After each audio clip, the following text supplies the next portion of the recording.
Ôi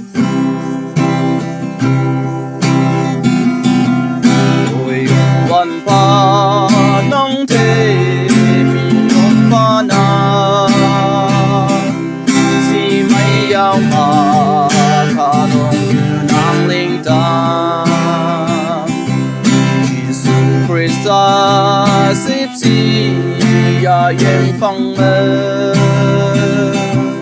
chính nhảy nóc sa và thơ man chính nhảy na kinh yenang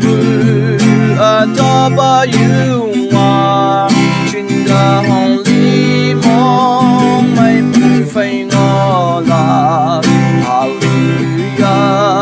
Hosanna hem lô ca mít đi si hoa hòn trên như mẹ ngõ lạc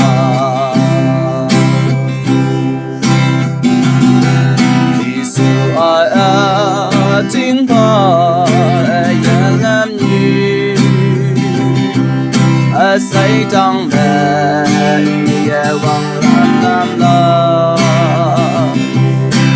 ta như hoa lan đi sa kỳ pha la ngang ang ngan wo mẹ cho man thế chấm pha kinh yenang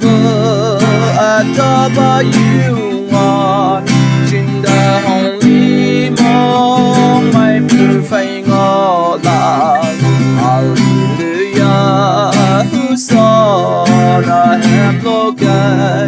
mít đi si hoa hòn trên như mẹ ngõ lạc đi từ đằng mẹ óc Jesus Christ cả đông như cha ta say theo nhau tâm lòng hằng tu cả ta như họ say thăng mê Ükem như mẹ Christ ngao phân kẻ la Ükem yenang ütahpa youngwan trên đời hồng ly mong mây mưa phai ngõ lạc Hallelujah Hosanna hem lô ca mít đi si hoa hòn trên như mẹ ngõ lạc mít đi si hoa hòn trên như mẹ ngõ lạc